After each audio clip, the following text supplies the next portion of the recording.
Bismillahirrahmanirrahim. Assalamualaikum warahmatullahi wabarakatuh. Alhamdulillahi rabbil alamin. Wassalatu wassalamu ala ashrafil anbiya'i wal mursalin. Sayyidina Muhammadin wa ala alihi wa sahbihi ajma'in. Allahumma faqihna fid din wa alimna ta'wil. Alhamdulillah, pertama sekali dan buat selama-lamanya marilah kita merafakkan kesyukuran kehadirat Allah Subhanahu wa taala di atas nikmat-nikmat yang Allah gunakan kepada kita sampailah ke malam ini. Alhamdulillah, yang tidak dapat kita hitung dengan jari kita ini. Mudah-mudahan setiap sesuatu yang Allah gunakan kepada kita, kita manfaatkan sebaik mungkin untuk kita sentiasa memperbaiki diri kita dari sudut ilmu, kemudian amalan dan juga akhlak kita, insya-Allah. Amin. Jadi sidang muslimin dan muslimat jemaah surau As-Sabah seksyen 3 Bandar Baru Bangi sekalian yang dirahmati Allah. Jadi insya-Allah tuan-tuan yang dimuliakan, kita sambung pengajian kita yang kita berhenti pada baru-baru ini berkenaan kitab 100 Sunnah Rasulullah sallallahu alaihi wasallam yang dilupakan.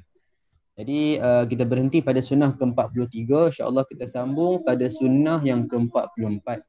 Qala al-muallifah rahimahallahu taala wa nafa'ana bi ulumiha fi darain, insya-Allah. Amin. Kita lihat pada sunnah yang ke-44, iaitu berkenaan cara berdoa yang betul. Cara berdoa yang betul.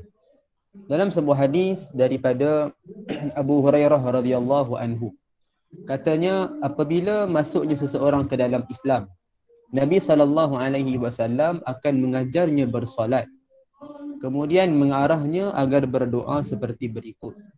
Jadi ini tuan-tuan doa dia yang di mana Nabi SAW ajarkan, iaitu doa ni adalah Allahumma firli warhamni wahdini wa'afini warzuqni. Ya Allah, ampunkanlah diriku, rahmatilah aku, berikanlah hidayah kepadaku, kurniakan kesihatan kepadaku, dan kurniakanlah rezeki kepadaku.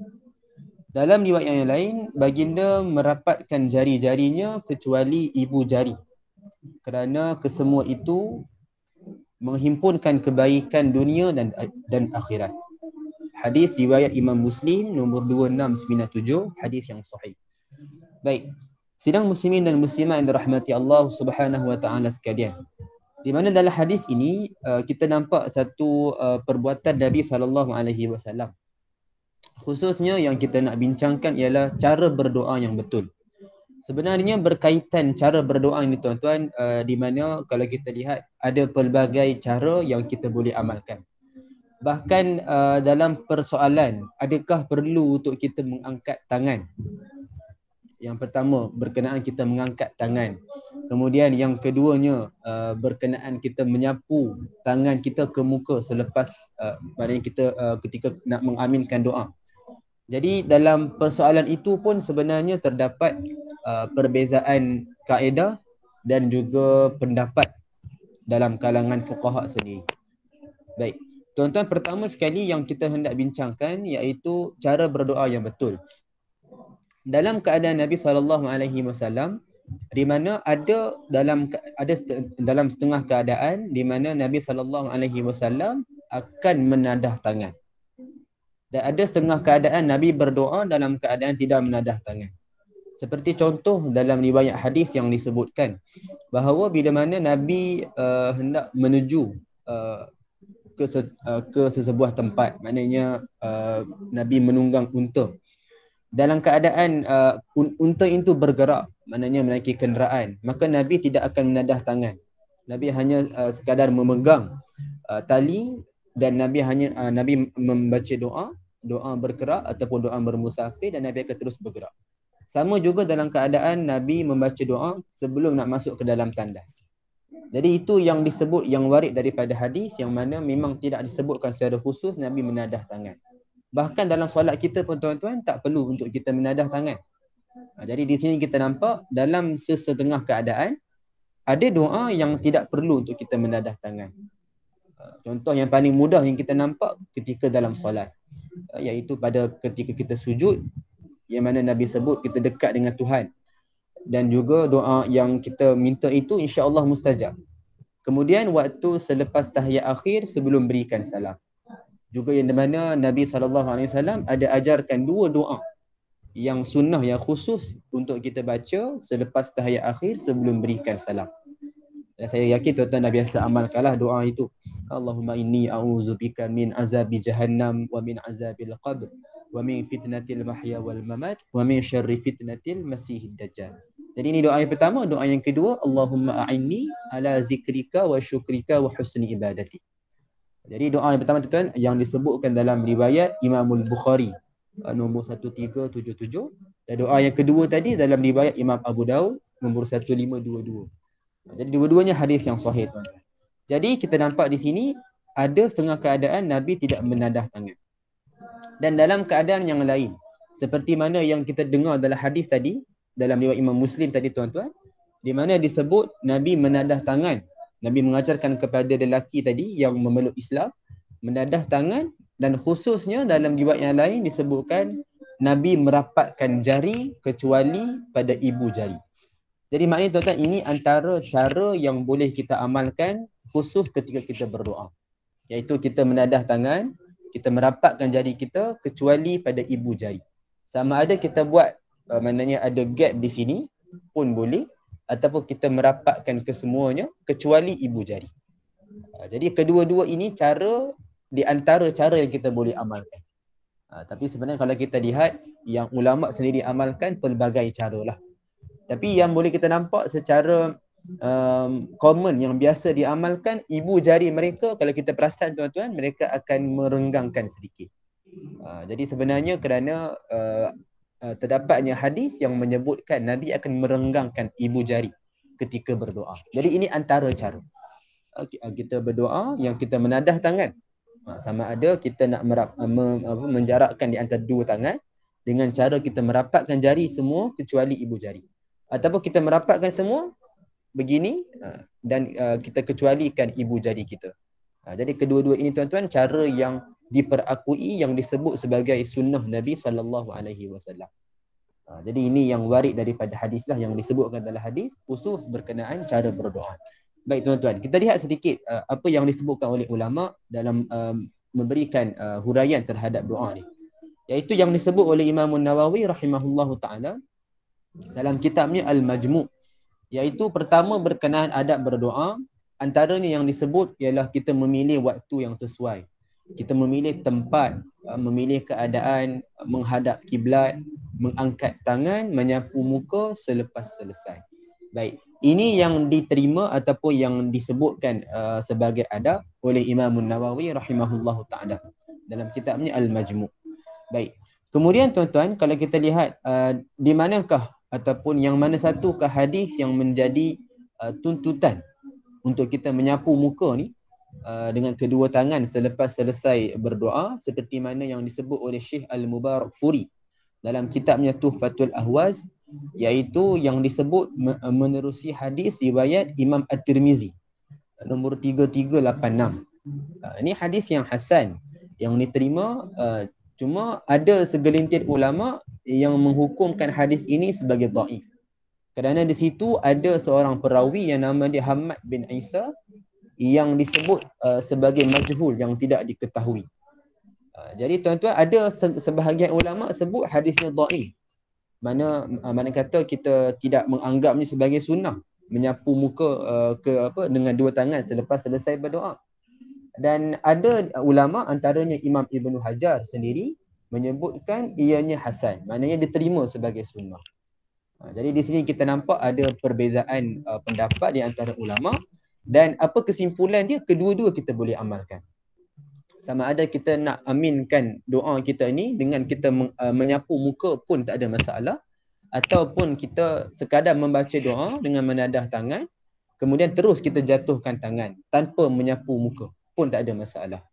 Jadi kedua-duanya tuan-tuan cara yang disebut yang boleh kita amalkan. Cuma tuan-tuan, yang manakah yang lebih orang kata yang lebih ditekankan oleh ulama? Kalau kita lihat pendapat jumhur yang majoriti yang disebutkan bahawa perbuatan kita mengaminkan doa tanpa menyapu muka. Sebab di situ ada hadis yang lebih kuat yang menyebutkan bahawa Nabi SAW yang tidak akan menyapu muka selepas berdoa. Jadi itu yang lebih kuat, cuma dalam keadaan tertentu sahaja. Jadi mana kata tuan-tuan, kita nampak di sinilah yang mana sebenarnya yang Nabi SAW amalkan ini ada pelbagai cara. Ada pelbagai cara dan yang dari kita sebagai umat Nabi SAW diberikan kelonggaran dan keluasan untuk kita berdoa mengikut cara-cara yang disebutkan. Baik tuan-tuan. Jadi itulah di antara yang kita nak bincangkan. Jadi berkenaan cara berdoa ni khusus kita nak bincangkan berkenaan kita merapatkan jari, semua jari kecuali pada ibu jari. Jadi ada dua kaedah, sama ada kita nak merenggangkan dua tangan begini, kita merenggangkan jari ibu jari saja, ataupun kita nak rapatkan kedua-dua tangan dalam keadaan merenggangkan ibu jari. Jadi ini antara kaedah yang disebut sebagai sunnah yang diperakui, yang memang disebut dalam hadis riwayat Imam Muslim. Jadi hadis yang sahih tuan-tuan. Jadi ini cara berdoa yang betul yang kita bincangkan pada sunnah yang ke-44. Baik, tuan-tuan, kita lihat pada sunnah yang seterusnya. Pada sunnah yang ke-45, tuan-tuan kita bincangkan sebenarnya ini bab tentang Jumaat. Jadi kita masuk sedikit, kita bincangkan berkenaan solat sunat selepas solat Jumaat. Baik, dalam sebuah hadis disebutkan ketika Ibnu Umar radhiyallahu anhuma menunaikan solat Jumaat di Makkah, dia akan maju ataupun di kehadapan dan bersolat 2 rakaat. Dia kemudian akan maju dan bersolat 4 rakaat. Tetapi ketika dia berada di Madinah, dia menunaikan solat Jumaat, kemudian dia kembali ke rumahnya dan solat 2 rakaat. Tidak mengerjakan solat di masjid. Seseorang menyebutkan hal ini kepadanya dan dia menjawab bahawa Rasulullah SAW biasa melakukannya. Disebut dalam riwayat Imam Abu Daud nombor 1130 hadis yang sahih. Baik tuan-tuan. Jadi ini satu hadis yang agak panjang. Jadi apa kesimpulan yang kita lihat tuan-tuan yang seperti yang disebut oleh ulama? Baik. Dalam hadis tadi tuan-tuan kita nampak yang mana Ibnu Umar iaitu Abdullah bin Umar radhiyallahu anhuma, apa yang beliau laksanakan iaitu secara mudah kita nak faham, ketika mana kita mendirikan solat sunat selepas solat Jumaat, kita dirikan di masjid. Jadi di situ Ibnu Umar melaksanakannya dengan kadar rakaat 4 rakaat. Ini khusus berkenaan solat sunat selepas solat Jumaat. Adapun sekiranya beliau kembali ke rumah, beliau hanya melakukan solat 2 rakaat. Jadi bila mana ditanya, beliau menyebutkan hal ini datang daripada ataupun diajarkan oleh Nabi SAW. Jadi maknanya ia disebut sebagai sunnah dan hadisnya juga hadis yang sahih. Jadi tuan-tuan, kita yang kita nampak di sini seperti mana yang disebut oleh Imam Ibnu Qayyim Al-Jauziyah dalam kitabnya Zadul Ma'ad, iaitu Nabi SAW masuk ke rumah solat sunat 2 rakaat. Dan Nabi memerintahkan orang yang nak solat sunat di masjid ini mereka solat 4 rakaat. Baik tuan-tuan. Jadi kita tahu bahawa Nabi biasa mendirikan solat-solat sunat yang mana kita dah sebutkan pada kuliah-kuliah yang lepas. Nabi solat sunat kesemuanya di rumah kecuali pada solat sunat yang 5. 5 ini sahajalah yang Nabi melaksanakannya ataupun Nabi keluar untuk mendirikannya secara berjemaah. Yang lain semua tuan-tuan Nabi akan mendirikan solat itu di rumah. 5 itu apa dia tuan-tuan? 2 hari raya, Aidul Fitri, Aidul Adha, 2 gerhana, khusuf dan juga kusuf. Kemudian solat sunat istisqa, minta hujan. Adapun solat sunat tahiyatul masjid kita kecualikanlah kerana memang itu syarat kita solat itu di masjid lah. Jadi yang lain semua tuan-tuan, rawatib ke ataupun solat muaqqatah yang ada waktu, duha ke, witir ke, kemudian solat sunat mutlak. Jadi kesemuanya yang Nabi SAW akan laksanakannya di rumah. Jadi sama dalam keadaan Nabi solat Jumaat di masjid dan Nabi akan solat sunat selepasnya Nabi akan buat di rumah. Itu berkenaan solat sunat ba'diyah. Dan niat dia tuan-tuan, yang mana kita boleh niat, diberikan kelonggaran. Sama ada kita niat khusus kepada Jumaat ataupun kita niatkan zuhur. Kerana kedua-duanya kita boleh amal. Dan kedua-duanya yang disebut oleh ulama. Kalau kita niatkan khusus kepada Jumaat, maknanya kita solat sunat, kedudukannya selepas fardu Jumaat. Kalau kita niatkan solat sunat Zuhur kerana kita mengambil kiasan solat Jumaat ini, iaitu dia bagi menggantikan fardu Zuhur. Jadi berkenaan niat itu tidak ada masalah. Kedua-dua kita boleh niatkan. Dan kita pilih salah satu lah. Solat sunat selepas Zuhur pun boleh. Solat sunat selepas Jumaat pun boleh. Tapi dari sudut yang sunnah Nabi ataupun yang Nabi biasa amalkan, kalau Nabi buat di rumah, Nabi hanya melaksanakan 2 rakaat sahaja. Sedangkan kalau asalnya yang Nabi biasa buat, yang disebut muakkadah, yang dituntut Nabi akan buat 4 rakaat. Yang mana kita tahulah berkenaan solat sunat ba'diyah. Jadi yang biasa Nabi buat pada ketika Zuhur ni, Nabi akan buat 4 rakaat. Jadi pada solat Jumaat ni khususnya Nabi hanya akan melaksanakan 2 rakaat. Tapi bagi kita yang nak solat sunat di surau kita selepas fardu Jumaat, maka sewajarnya kita melaksanakan 4 rakaat. Jadi itu yang disebut oleh Nabi SAW sendiri kepada Ibnu Umar, dan itulah Ibnu Umar amalkan, dan itulah yang disebut dalam hadis yang sahih.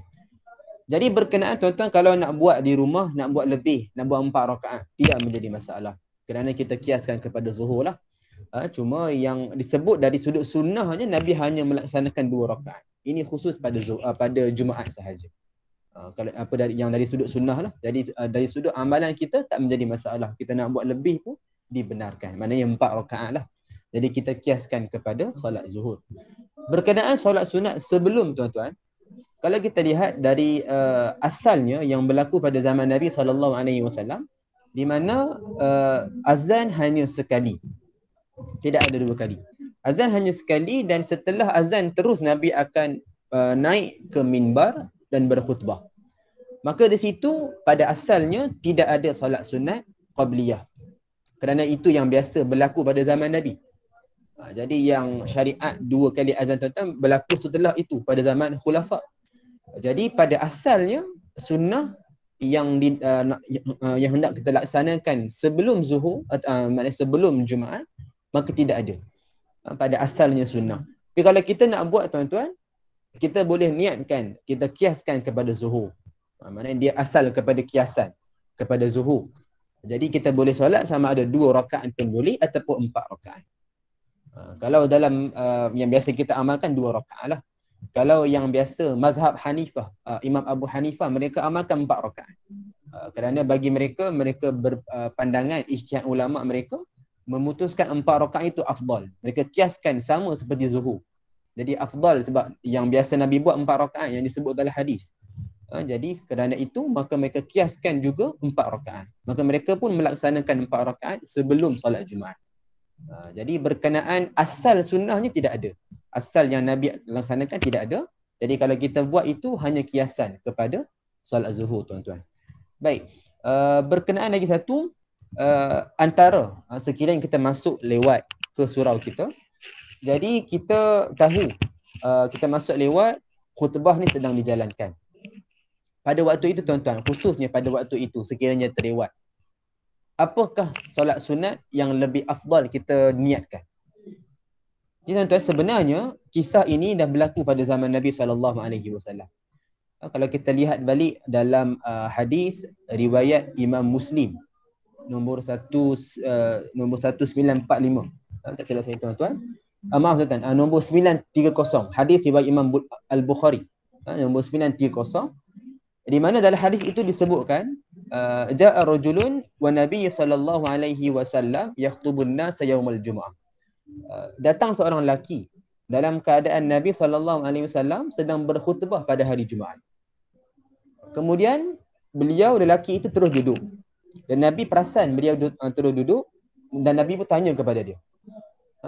As-sallaita ya fulan? Adakah kamu dah solat wahai fulan? Kemudian dijawab, la, belum, atau belum lagi. Maka Nabi SAW perintahkan kepada dia, faqal, Nabi sebut, qum farqa. Berdirilah kamu dan rukuklah. Maksudnya solatlah. Dan dalam riwayat yang lain disebutkan, qum farqa raka'atain wa tajawaz fihima. Berdirilah kamu, rukuklah 2 rakaat dan ringkaskanlah pada keduanya. Jadi kan ini boleh kita lihat dalam riwayat Imam Al-Bukhari nombor 930. Hadis yang sahih.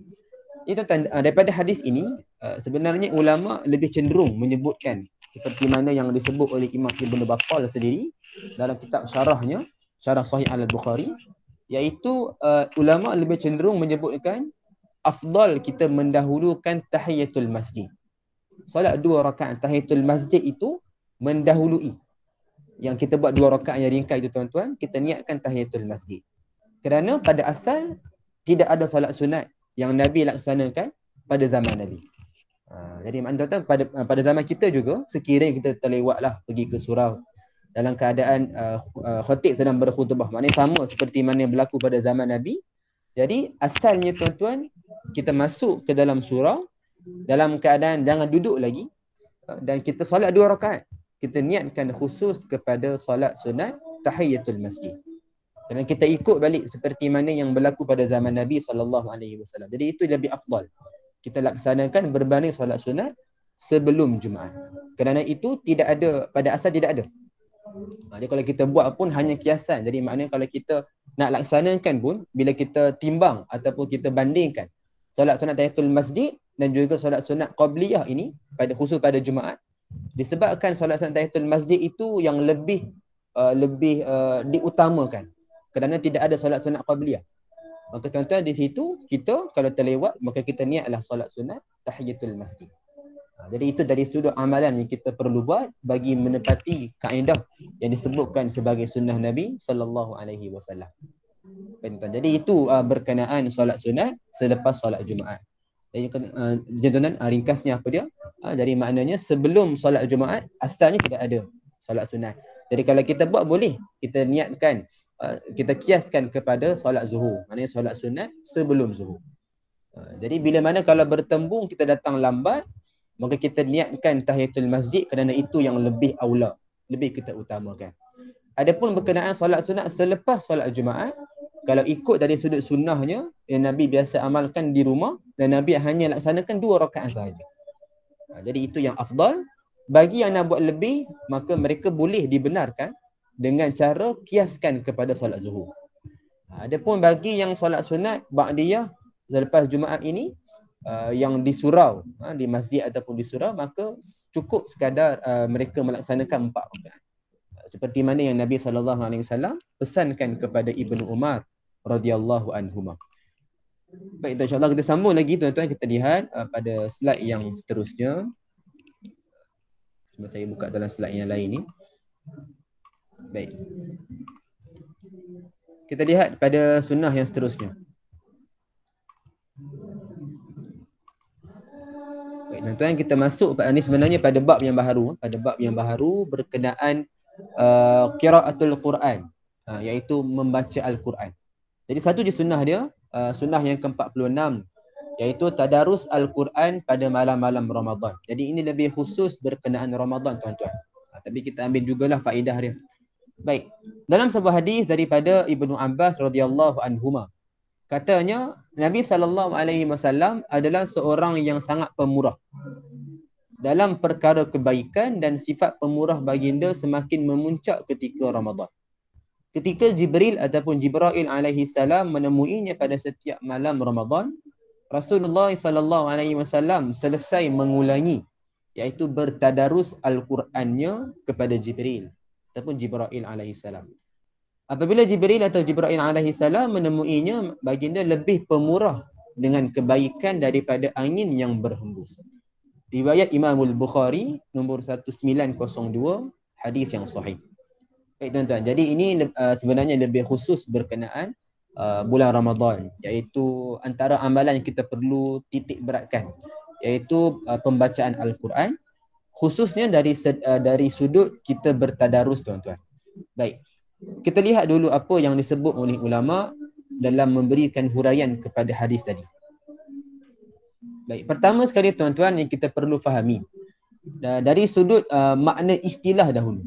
Seperti yang disebut oleh Imam Az-Zarkashi dalam kitabnya Al-Burhan fi Ulumil Quran, yang atas kata yang pertama sekali iaitu tafsir.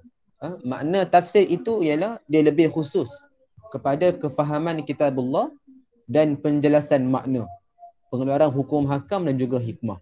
Baik. Tuan-tuan, sebenarnya penggunaan istilah ni kita perlu perbetulkan sedikit. Sekiranya kita nak gunakan istilah tafsir, maka ia lebih khusus kepada pengajian yang lebih teliti, yang akan menyentuh berkenaan aspek-aspek hukum hakam dalam Al-Quran. Iaitu dia ada kitab tafsirnya khusus lah. Sama ada tafsir, contoh fi zilalil Quran, tafsir Al-Azhar. Jadi dia lebih khusus yang ditulis oleh ulama, yang dikarang oleh ulama, yang mana dia akan merangkumi aspek-aspek penegasan Al-Quran. Jadi maknanya ada hukum hakamnya, ada asbabun nuzul, sebab turunnya Al-Quran, ayat Al-Quran tersebut. Jadi ada qawaid arabiyahnya, nahwu saraf dan sebagainya. Maka ia lebih teliti, tuan-tuan. Jadi itu makna yang kita nak sebut, yang menyebutkan makna tafsir, yang merangkumi makna tafsir itu. Jadi itu yang pertama, tuan-tuan, berkenaan tafsir. Adapun tadabbur, dia maknanya dia lebih bawah ataupun lebih rendah berbanding tafsir, di mana dia lebih kepada kita mencari makna zahir ayat. Jadi ini yang disebut oleh ulama dalam memberikan makna kepada tadabbur. Baik. Adapun tadarus, tuan-tuan. Tadarus seperti mana yang disebut oleh Imam Nawawi rahimahullahu taala, iaitu tadarus ini asalnya perkataan darasa, iaitu belajar. Yang mana tadarus ini dia lebih khusus kepada kita mendengar dan membetulkan bacaan. Jadi maknanya, tuan-tuan, bila mana kita sebut tadarus, ia berlaku dalam halaqah, dalam kumpulan. Paling kurang dia kena diwakili 2 orang. Maknanya kita dengan kawan kita seorang, dengan sahabat kita seorang. Jadi yang mana kedua-dua ini mereka berperanan untuk saling tegur menegur dan saling mendengar, saling membetulkan bacaan. Maknanya kedua-dua ini yang boleh menegur lah. Jadi itulah yang akan memenuhi maksud tadarus. Adapun kalau kita hanya membahagikan bacaan, contoh yang ni biasa berlaku pada Ramadan lah, di mana ada sebahagian daripada kita yang akan membahagikan bacaan ayat Al-Quran. Contohnya kawan kita baca 5 muka surat, jadi kita baca 5 muka surat. Jadi kita membahagikan, tapi dalam keadaan kita membaca itu tidak ada halaqah, tidak bersama-sama. Maksudnya kita baca masing-masing, tuan-tuan. Jadi ia sebenarnya kalau kita baca masing-masing tanpa ada orang yang mendengar yang boleh membetulkan, maka makna sebenar dia ia lebih kepada qiraah. Qiraat sahaja, bacaan sahaja. Jadi maknanya dia lebih kepada baca sahaja. Tapi kalau nak memenuhi makna tadarus ataupun sunnahnya pada Ramadan, iaitu kita baca dalam keadaan ada orang yang mendengar. Paling kurang seorang. Ini berlaku dalam kumpulan lah. Paling kurang maknanya ada 2 orang lah dalam kumpulan tersebut. Kita dan kawan kita, tuan-tuan. Jadi kalau lebih tak ada masalah lah. Yang penting bila kita baca itu ada orang mendengar dan boleh mendengar. Jadi itulah yang baru memenuhi maksud tadarus, barulah dia memenuhi tuntutan sunnah Nabi SAW. Cuma yang beza, tuan-tuan, yang berlaku pada zaman Nabi ataupun yang Nabi amalkan, Nabi membacanya bersama dengan malaikat Jibril alaihissalam. Jadi kalau kita ni maknanya kita baca dengan manusia jugalah. Jadi itu je lah beza dia, tuan-tuan. Jadi ia tetap memenuhi sunnah Nabi SAW. Dan khususnya kita baca Al-Quran ini pada waktu malam. Kerana disebut oleh Imam Nawawi, kita baca pada malam ini lebih afdal. Kerana ia lebih tenang. Kita lebih bersemangat untuk membaca. Maknanya kita dah siap iftar, kita dah siap dalam keadaan yang selesa. Jadi dianjurkan, yang menjadi afdalnya kita baca tadarus ini pada malam, tuan-tuan. Jadi kesimpulan, tuan-tuan, pada sunnah ke-46, maknanya kalau boleh, tuan-tuan, dalam kalangan kita ni, mungkin di surau sendirilah kita boleh, mungkin kita dah amalkan, tapi khususnya sebagai nak memenuhi sunnah Nabi, tuan-tuan, maka kita memastikan surau kita khususnya ataupun adalah wakil di surau kita ini yang boleh untuk menjalankan program tadarus ini khususnya pada malam. Jadi maknanya untuk kita nak menepati sunnah Nabi SAW. Jadi kalau kita baca tak perlu banyak pun dia tidak menjadi masalah. Tak semestinya kita kena khatamkan 1 juzuk sehari, 1 malam. Jadi maknanya sekadar kita mampu pun itu dah memadai. Jadi yang penting kita menjalankan program ini dengan tujuan untuk kita menghidupkan sunnah Nabi sallallahu alaihi wasallam. Itulah kesimpulan kita boleh ambil berkenaan sunnah yang ke-46 ni lah. Iaitu kita tadarus Al-Quran ini khusus pada malam yang berlaku pada bulan Ramadan. Baik. Kita masuk pada bab yang ke-11, tuan-tuan. Kita masuklah satu sunnah. Satu sunnah dalam bab yang ke-11, iaitu yang akan membicarakan berkenaan sunnah berkaitan salam. Berkaitan salam, iaitu ucapan salam. Baik, kita lihat apakah sunnah-sunnah yang dibincangkan.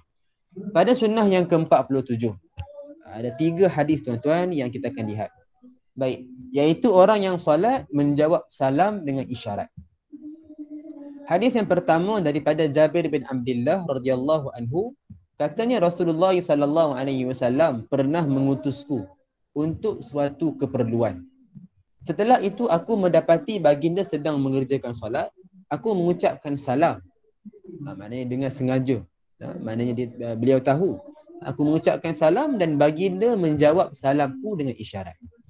Riwayat Imam Al-Bukhari 1217, hadis yang sahih. Baik, ini hadis yang pertama, tuan-tuan. Jadi kita nampak di sini sahabat memberikan salam dengan sengaja pada ketika Nabi sedang solat. Dan Nabi tidak menjawab dengan ucapan tapi sekadar isyarat sahaja. Jadi itu yang pertama yang kita nampak di sini, tuan-tuan. Apakah cara untuk kita amalkan sunnah ni? Baik. Kita lihat pada hadis yang kedua. Dalam sebuah hadis daripada Suhaib, katanya aku melalui tempat Rasulullah sallallahu alaihi wasallam. Ketika itu baginda sedang mengerjakan solat. Aku mengucapkan salam lalu baginda menjawab dengan isyarat. Perawi berkata aku tidak tahu apa yang dikatakan tapi baginda berisyarat dengan jarinya. Riwayat Imam At-Tirmizi nombor 367, hadis yang sahih. Jadi dalam hadis ni kita nampak cuma benda sama juga diulang dalam riwayat yang lain, cuma lebih khususnya ianya menyebutkan atau memperihalkan isyarat yang Nabi tunjukkan, iaitu jari, tuan-tuan. Ini yang kita nampak dalam hadis yang kedua lah, iaitu Nabi berisyarat dengan jari baginda. Baik, kita lihat lagi hadis yang ketiga. Dalam hadis daripada Abdullah bin Umar radhiyallahu anhu berkata, aku bertanya kepada Bilal bin Rabah radhiyallahu anhu, bagaimanakah cara Nabi SAW menjawab salam orang yang mengucapkan salam kepadanya semasa baginda sedang solat? Bilal pun menjawab, baginda mengisyaratkan dengan tangannya. Hadis riwayat Imam Ahmad dan selainnya. Hadis yang sahih, tuan-tuan. Baik, kita nampak di sini satu lagi tambahan, iaitu Nabi isyaratkan dengan tangan. Jadi ketiga-tiga, tuan-tuan, ni hadis yang sahih.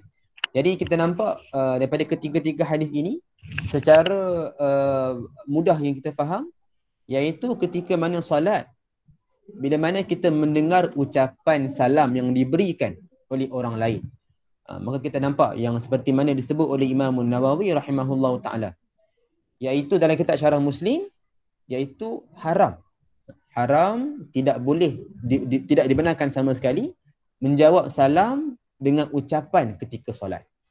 Maka ini sepakat ulama sebut. Jadi antara yang disebut oleh Imam Nawawi sendiri dalam kitabnya Al-Minhaj, Syarah Sahih Muslim. Itu makna haram ini kalau kita buat dengan sengaja, maka ia membatalkan solat, dan disebabkan kita buat dengan sengaja, maka kita mendapat dosa.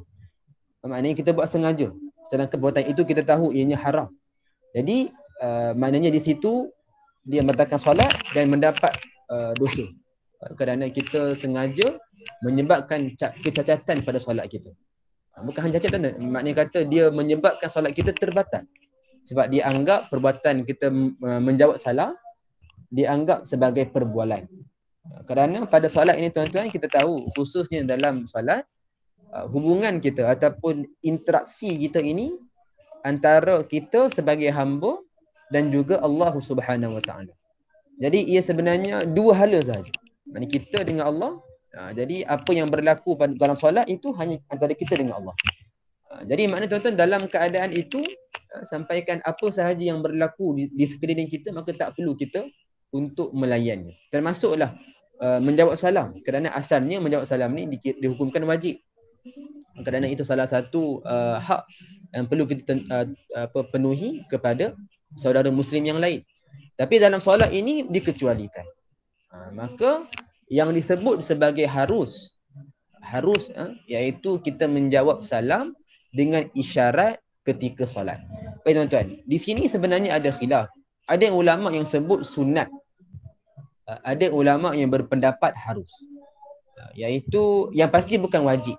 Maknanya tuan-tuan, bila mana kita mendengar ucapan salam daripada seseorang, sama ada dia sengaja ke tidak, maka tuntutan untuk kita menjawab itu tak diwajibkan dah. Sebab yang berlaku pada waktu itu kita sedang dalam keadaan solat. Jadi tuntutan untuk menjawab salam itu digugurkan. Cuma tuan-tuan dalam menentukan adakah ianya harus ataupun sunnah. Jadi di situ sahaja yang ada khilaf di antara ulama. Tuan-tuan. Jadi seperti mana yang disebut oleh Imam Nawawi, ianya haruslah. Maknanya kata kita dianjurkan untuk menjawab dengan isyarat. Baik. Tuan-tuan, disebut oleh Imam Ibn Al-Qayyim dengan dalam kitab Zadul Ma'ad, iaitu kita memberi isyarat tuan-tuan sama ada 3. Pertama dengan tangan, seperti mana yang Nabi Nabi buat dalam hadis tadi. Kedua dengan kepala. Dan ketiganya dengan jari tangan. Baik. Tangan tuan-tuan maknanya kita mengangkat tangan dengan memberi isyarat. Kata sama ada kita buat sama dalam sutrah, kita mengangkat tangan begini pun boleh, ataupun sekadar angkat tangan macam ni pun tak ada masalah. Tapi kita mengangkat sebelah tangan sahaja dan kita melakukannya sesegera yang mungkin. Maknanya kita buat ringkas saja. Tak perlu kita angkat, kita tengok, kita nak tunggu lama-lama, tak perlulah. Dia hanya isyarat sekali saja. Dia buat segera. Sekadar isyarat. Itu kalau tangan tuan-tuan begini ataupun kita angkat seperti sutrah. Kedua-duanya dibolehkan. Cuma kita angkat tangan sebagai isyarat. Kemudian kalau kepala tuan-tuan, dengan cara kita mengangguk kepala kita.